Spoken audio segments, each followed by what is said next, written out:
Esse podcast é apresentado pela Colab 365.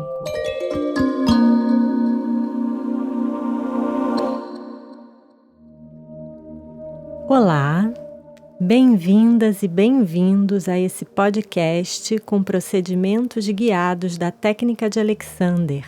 Eu sou a Gabriela Geluda e nesse episódio vamos investigar a nossa coordenação e equilíbrio em movimento. Hoje a gente vai começar na vertical, ou seja, em pé. A gente está em pé, com os pés ligeiramente separados um do outro, se possível paralelos. A gente está vendo o que está à nossa volta, tendo a oportunidade de usar uma visão mais ampla, periférica, percebendo também que tem espaço acima da nossa cabeça, atrás da gente.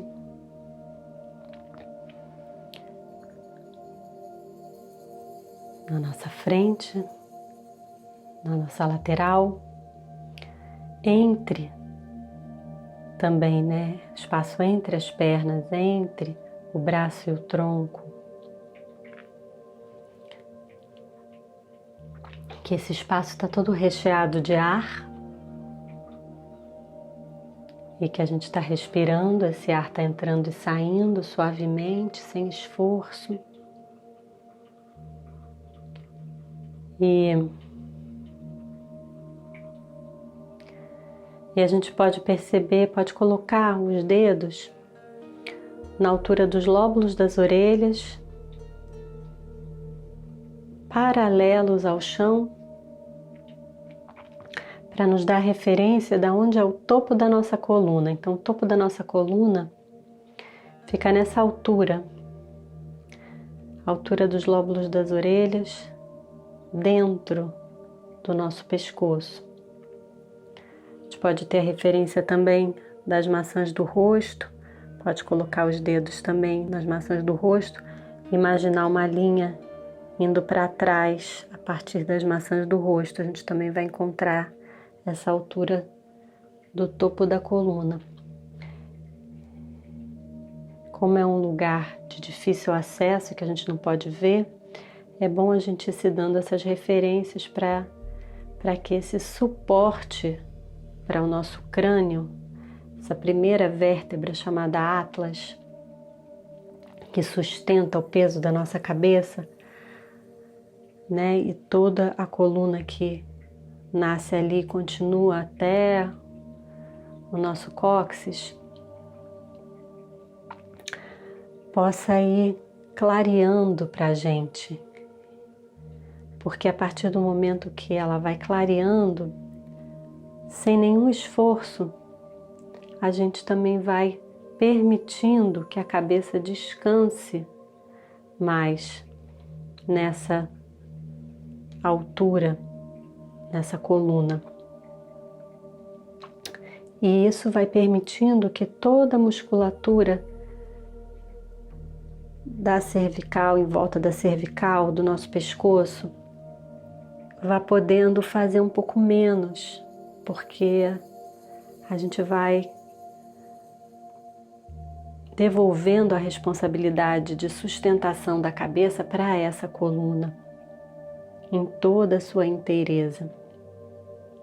Então, sempre que for desejado e que for necessário, a gente pode voltar a colocar os dedos ali na altura dos lóbulos das orelhas, paralelos ao chão, traçando uma linha entre eles para a gente ir visualizando internamente o topo dessa coluna e podendo delegar o peso da cabeça para esse contato, permitindo assim que os músculos internos que conectam as primeiras vértebras ao crânio possam ter a responsabilidade de equilibrar essa cabeça em cima dessa coluna e não de fixar essa cabeça em cima dessa coluna. Então a cabeça ela está se equilibrando em cima dessa estrutura que é a nossa coluna. E essa relação de equilíbrio,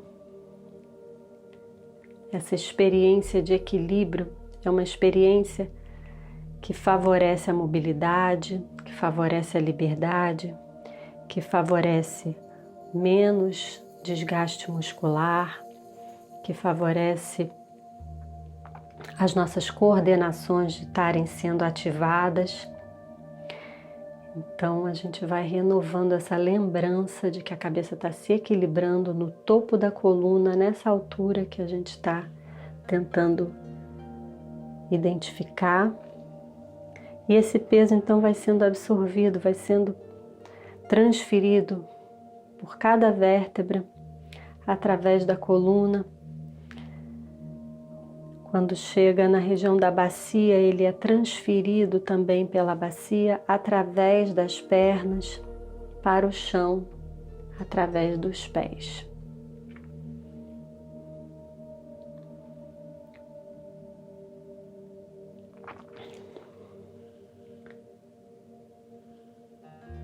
Então a gente está percebendo esse fluxo do peso em direção ao chão, da gravidade que está agindo sobre a gente. E ao mesmo tempo, existe um mecanismo que nos suspende do chão, um mecanismo natural, porque a cabeça ela é mais pesada na frente do ponto de contato dela, do ponto de apoio dela na coluna, do que atrás desse ponto de apoio. Isso faz com que a gente tenha uma tendência a estar sempre com um microsim, como se a gente estivesse fazendo o gesto de um microsim a partir dessa distribuição de peso, dessa tendência do peso. E isso faz com que, por esse peso que tende para a frente, para o alto da cabeça, toda a nossa malha muscular ela esteja sendo alongada, suspensa por essa alavanca que é constituída por esse equilíbrio da cabeça na coluna, que é desigual. Então, se isso não ficar claro também de imediato, aos poucos é possível que isso vá clareando. É interessante talvez ver algumas imagens da cabeça em cima da coluna para a gente constatar essa diferença também de peso. Inclusive porque na parte da frente do crânio a gente ainda tem também a mandíbula que conecta, né, que também pesa. Então, existe essa força que nos suspende por uma alavanca natural, ou seja, que não é por um esforço muscular, é pelo alongamento, ela gera o alongamento da nossa malha muscular. Quando essa cabeça está equilibrada no topo da coluna, esse equilíbrio ele também vai propiciar esse alongamento da malha muscular através dessa alavanca da cabeça no topo da coluna. Então, por isso que a gente está sempre voltando para o desejo dessa liberdade, desse equilíbrio da cabeça em cima da coluna.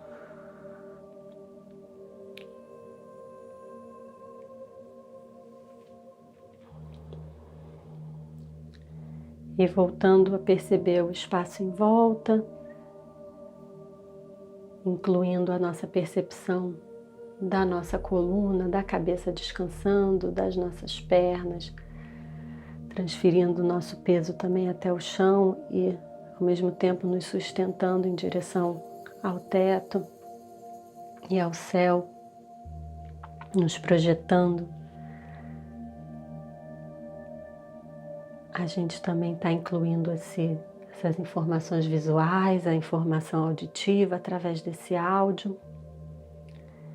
E eu vou convidar a todos darem um passo para trás. E agora perceberem as costas.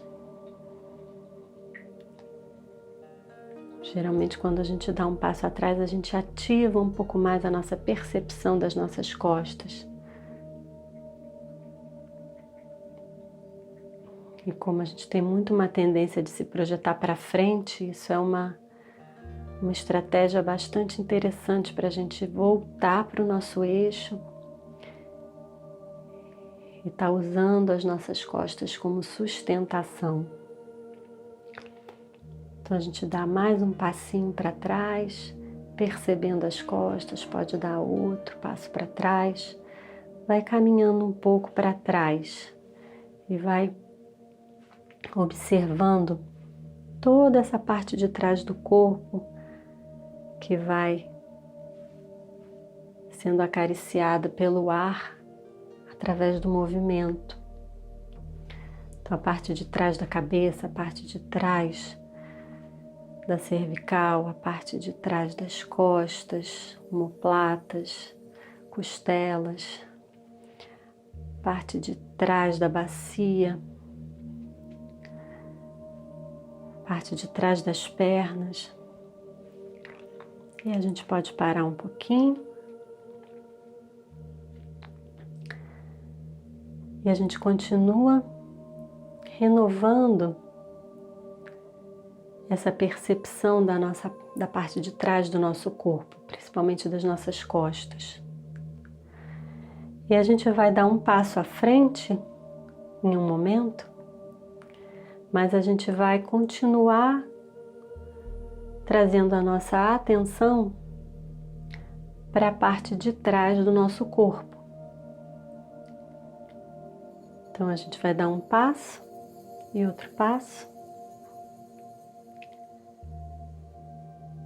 E a gente vai percebendo as nossas costas, percebendo a parte de trás da nossa cabeça. Essa é uma estratégia para que a gente possa se manter no nosso eixo quando a gente entra em movimento. Então aqui a gente vai entrar no nosso baú de ferramentas para lidar com esse desafio enorme que é para o ser humano essa frontalidade, a gente se movimentar para frente, porque a nossa coluna, ela se organiza para cima, em direção ao céu. E, no entanto, o nosso movimento, a gente se movimenta, a gente caminha horizontalmente em relação a essa verticalidade no espaço. Os outros animais, a maioria dos outros animais, eles se movimentam na mesma direção que a coluna dele está se alongando. Então, um animal quadrúpede ou rastejante, ele vai se movimentar na direção que a coluna dele está se alongando. A gente tem esse desafio de que a nossa coluna está se alongando, está estruturada na direção vertical e a gente, ao mesmo tempo, está lidando com muitos estímulos, inclusive da nossa movimentação para frente, horizontalmente. Então, aqui são algumas estratégias para a gente não sair do nosso eixo, para que esse estímulo de entrar em movimento não seja um estímulo desestruturante. Uma das estratégias é essa, a gente primeiro caminhar para trás para a gente entrar em contato com as nossas costas e continuar inteiro. Continuar mantendo essas relações entre cabeça e tronco, enquanto a gente entra em movimento para frente. Uma outra estratégia que eu uso bastante é com relação ao nosso olhar. Então, na medida que a gente for caminhar para frente, a gente pode brincar que é como se as coisas estivessem vindo na nossa direção, ao invés da gente estar indo na direção das coisas. Então é um pouco uma experiência que a gente tem andando de trem. Às vezes a gente olha na janela e parece que as coisas estão passando e a gente está parado, enquanto que a gente está em movimento. A gente pode tentar transpor essa ideia para a nossa caminhada, para a nossa corrida, para nosso deslocamento, para nos ajudar a continuar no nosso eixo, para prevenir que a gente projete a nossa cabeça para frente da nossa coluna, que a gente projete alguma outra parte do nosso corpo, distorcendo esse alinhamento e, consequentemente, gerando um desequilíbrio maior do que o que a gente pode suportar em liberdade, o que faz com que a gente se contraia, se tensione, se enrijeça, perca a mobilidade, gaste mais energia. Então, esse experimento é interessante, a gente dá alguns passos pensando que as coisas estão se aproximando da gente.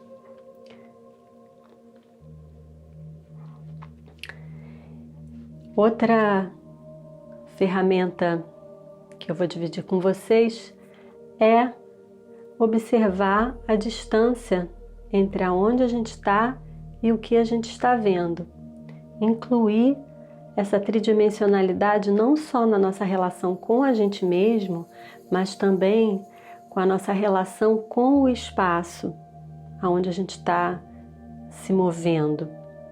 Então, essa inclusão das distâncias entre as coisas nos ajuda a ficar no nosso eixo, a ficar na nossa estrutura, a lidar um pouco melhor com esse estímulo de ser sugado em direção ao nosso interesse, ou em direção ao nosso movimento, ou em direção à nossa comunicação, em direção a esses ímãs, né, que nos atraem.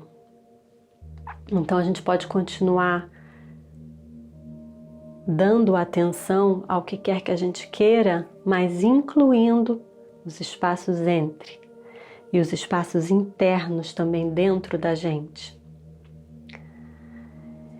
Então aí já tem material para muitos experimentos, muita diversão, muitas descobertas. Recapitulando, primeiro a gente andar um pouco para trás para a gente ativar a nossa percepção das costas, na parte de trás da cabeça, do pescoço, e poder levar essa percepção quando a gente for se movimentar para frente, perceber se isso impacta de alguma maneira a nossa locomoção. Quando a gente está caminhando para frente, a gente poder experimentar, brincar, como se as coisas estivessem se aproximando da gente, ao invés de a gente estar indo em direção às coisas, para que a gente também possa preservar a nossa estrutura, o nosso eixo e assim ter menos desgaste, gerar menos desequilíbrio. E enquanto a gente está em movimento na vida, lidando com, enfim, com todos os estímulos que estão do lado de fora, a gente incluir os espaços entre a gente e esses estímulos. Isso também nos ajuda a permanecer no nosso eixo. Tá bom? Então, qualquer dúvida, vocês podem entrar em contato comigo e espero que vocês se divirtam. Até a próxima!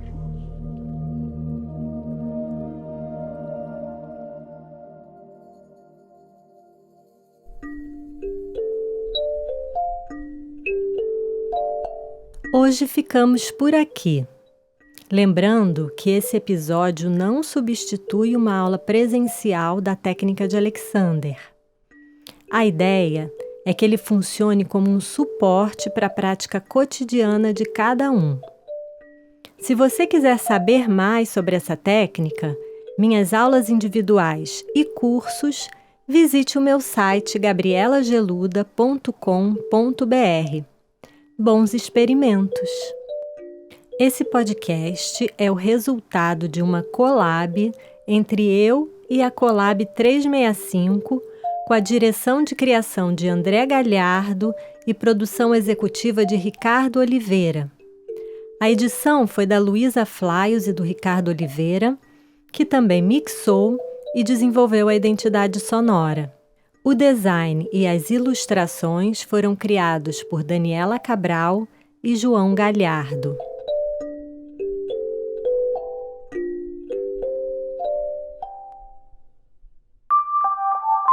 Esse podcast é apresentado pela Collab 365.